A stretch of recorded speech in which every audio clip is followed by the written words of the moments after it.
శ్రీరామ జయ రామ జయ జయ రామ. ఇవాల్టి నుండి హనుమాన్ చాలీసా యొక్క భావార్థం గురించి తెలుసుకుందాం. శ్రీరామ జయ రామ జయ జయ రామ. హనుమాన్ చాలీసా యొక్క మొదటి ద్రోహ అంటే మొదటి శ్లోకం శ్రీ గురుచరణ సరోజ రజ నిజ మన ముకుర సుధారి వరణౌ రఘువర విమల యశ జోదాయక ఫలచారి అని అంటారు. అంటే శ్రీ గురుచరణ సరోజ రజ, శ్రీ గురుదేవుల యొక్క పాదపద్మముల యందు ఉన్న ధూళి చేత నా మనస్సు, అద్దము వంటి మనస్సు అంటారనమాట. మనస్సు ఏదైతే ప్రతిబింబిస్తుందో ఆ విషయాలన్నీ అంతకుముందు నా కాయక వాచిక మానసిక శారీరక కర్మల చేత ప్రేరేపింపబడినవో లేదా కర్తవ్యం ఆచరించబడినవో అయి ఉంటాయి. ఇది కాకుండా కొన్ని ఉంటాయి, దాన్ని వాసనలు అని అంటారనమాట. ప్రపంచంలో ఆహార నిద్ర భయ మైథునం అనే 4 జన్మతః ప్రతి జీవికి ఉంటుంది, ప్రతి ప్రాణికి ఉంటుందన్నమాట. ఆహారం అంటే ఆకలి వేయడము, తినడము. ఆహారం. నిద్ర అంటే పడుకోవడము, విశ్రమించడము. భయము, విపరీతమైన భయం ఎప్పుడూ ఉంటుంది. మైథునము అంటే సాంసారిక సుఖ లాలస. ఇవి ప్రతి ప్రాణికి ఉంటాయన్నమాట. అలాగే మనుషుడికి కూడా ఇవన్నీ ఉంటాయి. కానీ ఇవన్నీ వాసన రూపంలో, ఇది కాకుండా కొన్ని వాసన రూపంలో వస్తాయన్నమాట. కొంతమంది సత్పురుషుల యొక్క ఇంట జన్మించి కూడా చాలా అవలక్షణాలకి అలవాటు పడిపోయి ఉంటారు వాసనాల వల్ల. ఆ వాసనాగ్రస్తులైన వారు ఒకవేళ దుర్వాసనలైతే కనుక వాటి నుంచి విముక్తి పొందడానికి గురువులను ఆశ్రయించి ఆ గురువుల యొక్క కృపకు పాత్రులైతే అటువంటి దుర్వాసనలు ఏవైతే ఉన్నాయో, దురాలోచనలు ఏవైతే ఉన్నాయో అవి నిర్వీర్యం పొందుతాయన్నమాట. అందుకని గురువు యొక్క కృప ఉంటే అటువంటి దురాచారమైన దోషములు ఏవైతే ఉన్నాయో అవన్నీ నివారింపబడి సద్బుద్ధి ప్రవర్తన కలుగుతుంది, సన్మార్గ ప్రవర్తన కలుగుతుంది అని అంటూ ఆ గురువుల యొక్క చరణ ధూళి ఏదైతే ఉందో ఆ ధూళితో నా మనస్సు యందు ఉన్న అన్ని రకములైన మలినములు తొలగి శుభ్రపరచుకొను కాక అని ప్రార్థిస్తున్నారు. శుభ్రము కవగాక అని కూడా ప్రార్థిస్తున్నారన్నమాట. అటువంటి ప్రార్థిస్తూ వరణౌ రఘువర విమల యశ జోదాయక ఫలచారి, చతుర్విధ ఫలములైన మహామహిమాన్వితమైన ధర్మ అర్థ కామ్య మోక్ష అనే 4 ఫలితములని కలిగింపగల మహాశక్తివంతుడైన శ్రీరాముడి యొక్క యశస్సుని కీర్తిని నేను కీర్తిస్తున్నాను, పాడుతున్నాను. ఆయన ద్వారా నాకు ఈ మంచి జరుగుగాక, నేను చేయబో స్తోత్రం యందు నాకు సత్ఫలితము కలుగుగాక అని ప్రార్థన అన్నమాట. శ్రీ గురుచరణ సరోజ రజ నిజ మన ముకుర సుధారి వరణౌ రఘువర విమల యశ జోదాయక ఫలచారి. అలాగే 2వ శ్లోకంగా బుద్ధిహీనుతను జానికే సుమిరౌ పవన కుమార బల బుద్ధి విద్యా దేహు మోహిహరహు కలేశ వికార అని అంటారనమాట. నాకు బుద్ధిహీనమైన ఈ శరీరము, బుద్ధిహీనత అంటే నాకు బుద్ధి లేదు అనే అర్థం కాదు. ఇక్కడ బుద్ధి ఉంది, కానీ దాన్ని సన్మార్గంలో పెట్టడం కానీ, విజయ మార్గంలో పెట్టడం కానీ, లేదా భక్తి మార్గంలో పెట్టడం కానీ నాకు అలవాటు లేదు, అలవాటు కావటం లేదు. అందుకని నేను దాని గురించి ఎలా చెప్పాలో నాకు అర్థమూ కావట్లేదు. భక్తి మార్గంలో వెళ్దామా అంటే గురువుల యొక్క మార్గదర్శకాన్ని నేను అలవరించలేకపోతున్నాను.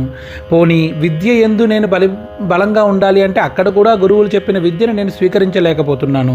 అలాగే పోనీ నేను విజయ మార్గంలో వెళ్దామా అంటే భయం అనే ఒక బుద్ధిహీనత నాకు కలుగుతోంది. ఆ భయం వల్ల కూడా నేను చాలా చోట్ల భయగ్రస్తున్నైపోయి నిర్వీర్యం అయిపోయి అపజయం పాలవుతున్నాను. అందుకని సుమిరవు పవన కుమార, మహిమాన్వితమైన బలవంతుడైన హే ఆంజనేయ పవన కుమార, దయచేసి నాకు బల బుద్ధి విద్యా దేహు అంటే బలము, ఎందుకంటే భయం అని ఇందాక అనుకున్నాం కదా, ఆ భయం లేని బలాన్ని ఇవ్వు. అలాగే బుద్ధిని ఇవ్వు. బుద్ధి అంటే విద్య యందు కానీ, విజయము యందు కానీ, జ్ఞానము యందు కానీ, భక్తి మార్గము యందు కానీ ఆ బుద్ధి ప్రచోదన మంచిగా కలిగేటట్టు నన్ను మార్గదర్శకం చేస్తూనే గురువుల యొక్క మార్గదర్శకాన్ని విద్య అని అంటారనమాట. గురువుడు ఏం చెప్పినా అది విద్యతో సమానమే. మంత్రంతో సమానం గురువు వాక్యం, కానీ గురువు మార్గదర్శనం విద్యతో సమానం. అటువంటి విద్య బలము బుద్ధి విద్యా దేహు, దేహి అంటే ఇవ్వు స్వామి అని అంటూనే మోహి హరహు కలేశ వికార, వికారములైన ఈ ప్రపంచంలో ఉండే 12 వికారాలు ఉంటాయి సంసారంలో. ఆ 12 వికారముల నుంచి, ఈ మోహము నుంచి, మోహం అంటే సంసారంలో రకరకములైన మోహములు ఉంటాయి. కొంతమందికి సమయాన్ని వృధా చేయడం మోహం, కొంతమందికి చెడు అలవాట్లు వ్యసనాలు ఏవైతే ఉన్నా అది మోహం, కొంతమందికి భోజనం అంటే మోహం, కొంతమందికి పత్ని భార్య అంటే మోహం, కొంతమందికి భర్త అంటే, కొంతమందికి పిల్లలంటే, కొంతమందికి సంసారంలో విషయాలు తెలుసుకోవడం అంటే విషయ లాలస. ఇలాంటి రకరకాలైన మోహాలతో నేను పీడింపబడుతూ ఉన్నాను. అలాగే వికారాలతో కూడా పీడింపబడుతున్నాను. ఇవన్నీ హరించు స్వామి అని ప్రార్థిస్తున్నారనమాట.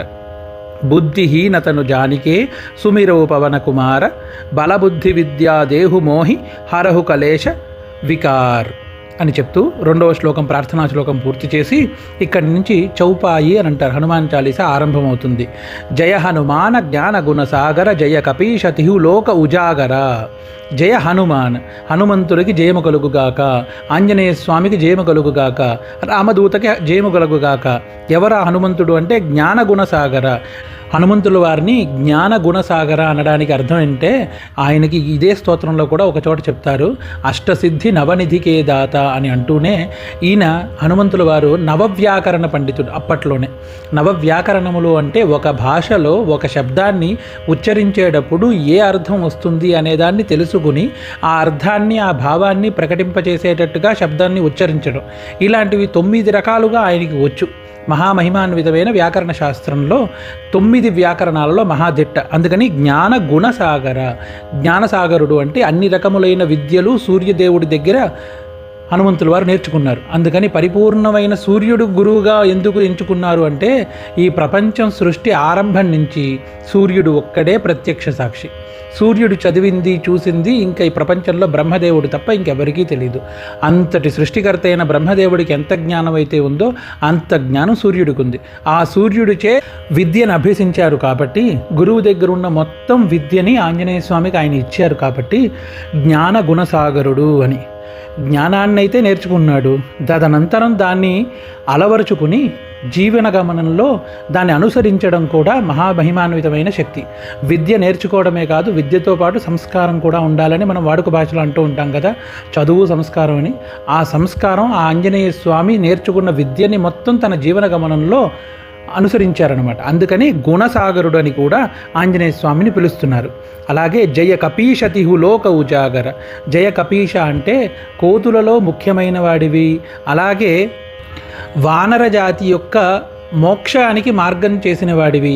ఎలాగంటే సుగ్రీవుడు ఆదేశించి తూర్పు దిశగాను, పశ్చిమ దిశగాను, ఉత్తర దిశగాను, దక్షిణ దిశగాను కోతులందరినీ పంపించారు సీతాదేవిని వెతకడానికి. వెతికేటప్పుడు ఆయన ఒకే ఒక్క మాట చెప్పారు, సీతాదేవి ఆచూకీ లేకుండా ఎవరు వచ్చినా సరే వాళ్ళని విడిచిపెట్టను అని.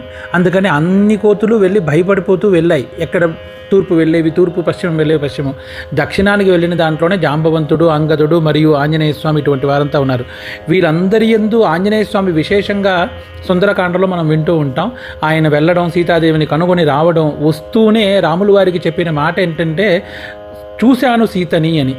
సీతను చూశాను అనే సమయంలో క్షణమాత్రంలోనే సీత అనే మాట తర్వాత ఏం చెప్తాడో రాముడని చింతిస్తాడేమో అని ఆయన చెప్పడంతోనే, ఎందుకంటే అంత వ్యాకరణ పండితుడు కాబట్టి ఏం చెప్పాలి ఎలా చెప్పాలి అనేది ఆయనకు అంత బాగా తెలుసు. అందుకంటే చూశాను సీతని అంటూ వచ్చారు. అటువంటి ఆంజనేయ స్వామి రాములు వారి దగ్గరికి వచ్చి సీతను చూశాననే మాట చెప్పడం వల్ల సుగ్రీవుడి యొక్క కృపకు పాత్రుడవడం వల్ల వానర జాతి మొత్తం అంతరించకుండా పోవడం అనేది జరిగింది. అందుకని ఆ వానర జాతి యొక్క బాధకి మోక్షం కలిగించిన వాడు, సుగ్రీవుడు చంపుతాడేమో అనే భయంతో ఉన్న వాళ్ళందరికీ ఒక ధైర్యాన్ని ఇచ్చినవాడు ఆంజనేయ స్వామి. అందుకని జయ కపీశ అని పిలుస్తారు ఆయన్ని. తిహులోక ఉజాగర.